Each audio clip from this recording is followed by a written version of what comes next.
আসসালামু আলাইকুম। HSC 26 batch স্বপ্ন যাদের মেডিকেলে পড়ার, যারা একাডেমিক থেকেই তোমাদের প্রস্তুতিটাকে গোছায় মেডিকেল ভর্তি পরীক্ষার অনুরূপ একটা প্রস্তুতি নিতে যাচ্ছ, তোমাদের জন্য ছোট্ট একটা গাইডলাইন নিয়ে আমি থাকছি। আবু সাইদ ভাইয়া, পড়াশোনা করছি Mymensingh medical college, MBBS 4th ইয়ার। দীর্ঘ কয়েক বছর থেকে মেডিকেল ভর্তি পরীক্ষার্থীদের পড়ানোর একটা অভিজ্ঞতা থেকে বলতে পারি, যারা হচ্ছে একাডেমিক থেকে তাদের ভর্তি প্রস্তুতি নিয়ে কনসার্ন ছিল, যাদের একাডেমিক থেকে তারা তাদের প্রস্তুতিটাকে গুছিয়ে নিতে পারছে, মেডিকেলে কিন্তু চান্স পাওয়ার পসিবিলিটি তাদের অনেকাংশে বেশি ছিল। অর্থাৎ যারা প্রস্তুতিটাকে একাডেমিক থেকে সুন্দরভাবে গোছায় রাখছিল, তারা অ্যাডমিশনে গিয়ে ভালো করতে পারছে। তো তোমরা যারা 26 ব্যাচ আছো, তোমাদেরও অনেকের ইচ্ছা যে মেডিকেলে পড়ার, বা অনেকের স্বপ্ন হচ্ছে মেডিকেল যাওয়ার। এখন সেই স্বপ্ন অনুযায়ী তো কাজ করতে হবে। তাহলে একাডেমিক থেকেই আমাদের কিভাবে কোন স্ট্র্যাটেজি ফলো করে আগালে তোমরা হচ্ছে অ্যাডমিশনে গিয়ে ভালো একটা আউটকাম পাবা। অর্থাৎ বায়োলজি, কেমিস্ট্রি, ফিজিক্স, এই তিনটা সাবজেক্টের সাথে জিকে ইংলিশ তো আছেই। তাহলে আমরা বায়োলজি, কেমিস্ট্রি, ফিজিক্স কিভাবে পড়লে আমাদের academic plus admission, medical admission দুইটা সুন্দরভাবে কভার হবে, বা কোন স্ট্র্যাটেজিগুলো ফলো করে আমরা আগাইতে পারি, এগুলো নিয়ে আমরা আলোচনা করব। তোমাদের অনেকের কিছু কোশ্চেন ছিল যে ভাইয়া আমরা কিভাবে কম্বাইন করে পড়তে পারি, বা বায়োলজিটাকে আমরা কিভাবে গুছায় রাখতে পারি আগে থেকে, আমাদের এক্সট্রা ইনফোকে এখন পড়া উচিত নাকি আমরা এক্সট্রা ইনফোগুলো পরে গিয়ে পড়বো, বা আমরা কি জিকে ইংলিশ এখন পড়বো কি না, এই প্রশ্নগুলো ছিল। আশা করি সবগুলো প্রশ্নের উত্তর পেয়ে যাবা ইনশাল্লাহ। ওকে, দেখো আমি তোমাদের এখানে লিখে রাখছি যে প্রথম কথা হচ্ছে যে আমরা একাডেমিক থেকে কিভাবে পড়বো, আমরা একাডেমিক থেকে আমাদের কিভাবে পড়া উচিত। দ্বিতীয় কোশ্চেন হচ্ছে আমরা বায়োলজি কিভাবে পড়লে মেডিকেল সহ কভার হবে। প্রশ্ন 3 নম্বর হচ্ছে বুঝে বুঝে পড়ার গুরুত্ব, স্পেশালি বায়োলজিটা বুঝে বুঝে পড়ার গুরুত্ব কতটুকু আছে এখানে। আচ্ছা, একাডেমিক থেকে মেডিকেল প্রস্তুতি প্যাটার্নে পড়লে কি লাভ, আসলে কি লাভটা হবে। সবগুলো প্রশ্নের উত্তর কিন্তু প্রায় সেমই হবে। প্রথম প্রশ্নটা ছিল হচ্ছে আমাদের একাডেমিক থেকে কিভাবে পড়বো। দেখো, একাডেমিকে তোমার যে ফিজিক্স, কেমিস্ট্রি, বায়োলজি আছে, ঠিক আছে, ফিজিক্স, কেমিস্ট্রি আর হচ্ছে বায়োলজি, তাই না, এই তিনটা সাবজেক্ট। তাহলে ফিজিক্স, কেমিস্ট্রি, বায়োলজি, এই তিনটাতে তোমার বায়োলজিতে মার্ক থাকবে 30 এমসিকিউ, 30টা এমসিকিউ থাকবে মেডিকেলে। পরে হচ্ছে কেমিস্ট্রি থাকবে 25টা, আর হচ্ছে ফিজিক্সে থাকবে 20টা এমসিকিউ। তো এখানে হচ্ছে টোটাল হচ্ছে 75 মার্ক হচ্ছে মেডিকেলের এমসিকিউতে আসবে। তাহলে তুমি কিন্তু তোমার একাডেমিকে এই তিনটা সাবজেক্ট পড়বা ভালোভাবে, তুমি তো একাডেমিকের জন্য পড়বা, এবং একাডেমিকে কিন্তু এই তিনটা সাবজেক্ট তোমার যে একাডেমিক পরীক্ষা আছে, সেখানে তোমাদের বোর্ড পরীক্ষা বলো বা কলেজের পরীক্ষা বলো, সেখানে কিন্তু প্রত্যেকটা সাবজেক্ট থেকে 25 মার্ক করে এমসিকিউ আছে। তো সেই 25 মার্কের এমসিকিউর জন্য তুমি তো প্রিপারেশন নিচ্ছ। তাহলে তুমি একটা কথা সবসময় মনে রাখবা যে আমি আমার বোর্ড পরীক্ষায় এই 25 মার্কের এমসিকিউ এর প্রিপারেশনটা ভালোভাবে নিব।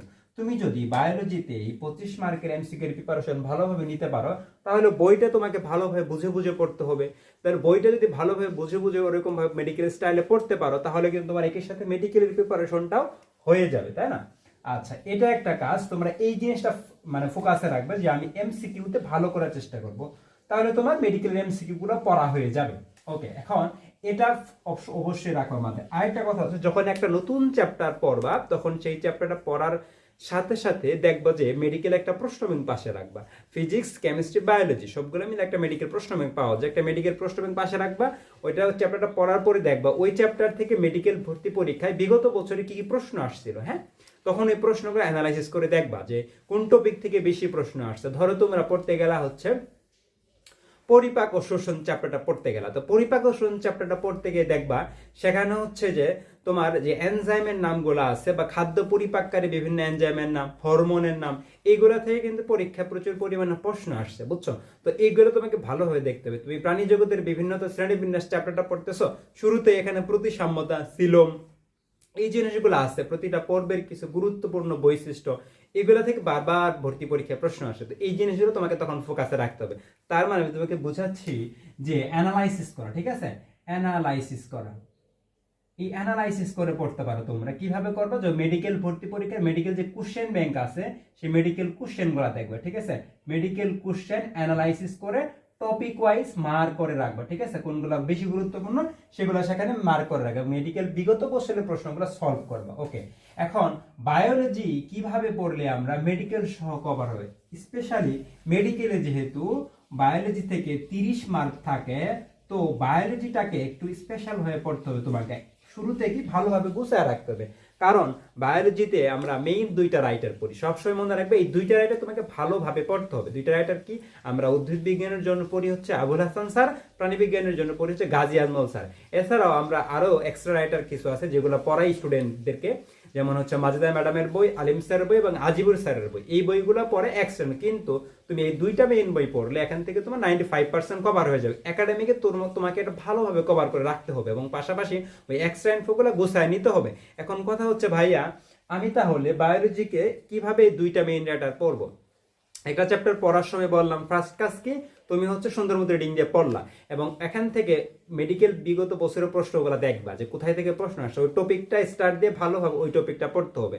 এখন পড়তে যায় দেখবা যে অনেক কিছু বুঝে পড়ার আছে, অনেক কিছু ট্রিক্স দিয়ে মনে রাখা যায়, অনেক এক্সাম্পল লাগে কঠিন, তুমি মুখস্থ কিন্তু সব কিন্তু মুখস্থ করে কখনো মনে রাখতে পারবা না। এর জন্য বিভিন্ন রকম ট্রিক্স ইউজ করা, বিভিন্ন রকম নেমোনিক ইউজ করা, তারপর হচ্ছে একটু গল্প আকারে মানে পড়া, এইভাবে কিন্তু বায়োলজিটাকে সহজ করে নিতে পারো শব্দ ভেঙে ভেঙে। আমরা কিন্তু তোমাদের জন্য বায়োলজি বেসিক যে ইনফো কোর্স আছে বা ক্লাস নিতেছি ফ্রিতে, ইউটিউবে দেখবা, সেখানে আমরা বায়োলজি শব্দ ভেঙে ভেঙে পড়াচ্ছি, সেগুলো আশা করি তোমাদের উপকার আসবে, ক্লাসগুলো দেখে নিবে তোমরা। আচ্ছা, এখন আসো যে আমরা এই যে বুঝে বুঝে পড়ার গুরুত্ব, এটাও এখানে চলে আসছে অ্যান্সারটা, যে তুমি যখন একটা শব্দকে ভেঙে ভেঙে পড়বা, যেমন আমি তোমাকে বললাম যে তুমি এটা পড়তেছো যে মেনিনজাইটিস, হ্যাঁ এই কথাটা মেনিনজাইটিস, হ্যাঁ মেনিনজাইটিস মানে কি বলতো? মেনিনজাইটিস, হ্যাঁ এই দেখো এই মেনিনজেস কি? মেনিনজেস একটা আবরণের নাম, আবরণী পর্দার নাম। মেনিনজেস কার আবরণী পর্দা? মস্তিষ্কের আবরণী পর্দার নাম হচ্ছে মেনিনজেস, ঠিক আছে? মস্তিষ্কের আবরণ, তাহলে মস্তিষ্কের আবরণী পর্দার নাম হচ্ছে মেনিনজেস। আর এই যে আইটিস কথা, যার শেষে তুমি আইটিস কথা পাবা, এই আইটিস মানে বুঝে আমরা প্রদাহ বা ইনফ্লামেশন, প্রদাহ বা ইনফ্লামেশন। তাহলে মেনিনজেস এই মস্তিষ্কের আবরণে যদি কোনো ইনফ্লামেশন হয় তাহলে সেটা হয়ে যায় মেনিনজাইটিস। তাহলে কথা এই ওয়ার্ডটা তুমি ভেঙে ভেঙে পড়লে কিন্তু বুঝতে পারো মেনিনজাইটিস তাহলে কার প্রদাহ? মেনিনজেসের প্রদাহ, তাই না? এরকম কি আছে?